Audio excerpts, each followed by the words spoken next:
Alors, je vais vous parler ici des chartes IT8 pour faire le profil d'un scanner. Donc, le but, c'est de minimiser le besoin de correction couleur. Donc, un scanner ne capture peut-être pas bien les couleurs. Il a des déviances. Eh bien, on va se renseigner sur ces déviances grâce à une charte qu'on va scanner et comparer à sa version informatique. La charte vient avec une référence sous forme de fichier informatique. On va connaître à quel point le scanner est déviant et les corrections qui seront nécessaires sur les images ne seront pas dues au fait que le scanner capture mal les couleurs, mais au fait que l'original est peut-être à améliorer. Donc on va réduire le nombre de couleurs nécessaires quand on scanne. Donc ici je vous ai apporté quelque chose qui vient d'un site qui s'appelle ColorRed. C'est pas très cher les chartes qu'ils font.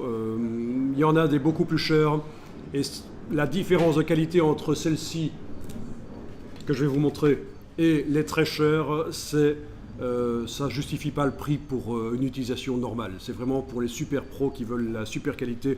Vous allez trouver des cartes qui valent plusieurs centaines de dollars. Celle-ci, c'est plusieurs dizaines d'euros seulement. C'est cher, mais c'est pas le plus cher, loin de là. Alors une charte IT8, ça ressemble à ça. Ce sont des échantillons couleurs. Ici, vous en avez deux identiques, mais en fait, non. Il y en a une qui est tirée sur du papier Kodak et l'autre sur du papier Fuji. C'est inscrit en dessous. Et le principe, c'est qu'il faut scanner cette charte et la comparer à un fichier de référence qui est livré sur le CD. D'ailleurs, le fichier de référence, il est vraiment nécessaire parce qu'il est impossible de bien contrôler la création de chartes couleurs.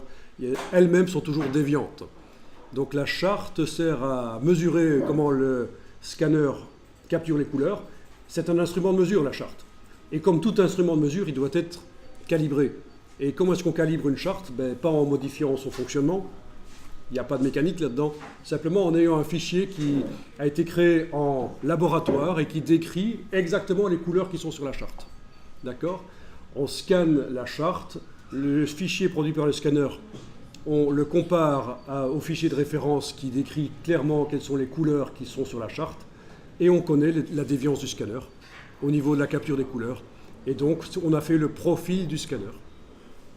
Ça, c'est une charte opaque, c'est quand on scanne des opaques. Le profil créé avec cette charte-là va servir quand on scanne des documents opaques. Mais vous avez également des chartes sur slide 35 mm. Vous en avez aussi qui sont disponibles sur slide 4-5 cm, etc. Mais c'est plus rare. Et ici, la charte 35 mm qui permet de faire le profil du scanner quand on scanne du 35 mm, elle est disponible sur plusieurs films en plus. Comme ça, on se met directement dans les bonnes conditions par rapport au film qu'on va réellement scanner par la suite. Vous avez du Kodak, vous avez du Fuji de différents types. On peut pas. Oui, pourquoi est-ce qu'une charte transparent existe en plusieurs formats? Parce que suivant la dimension de l'hecta, le scanner a peut-être une réaction différente. Il capture peut-être différemment les couleurs.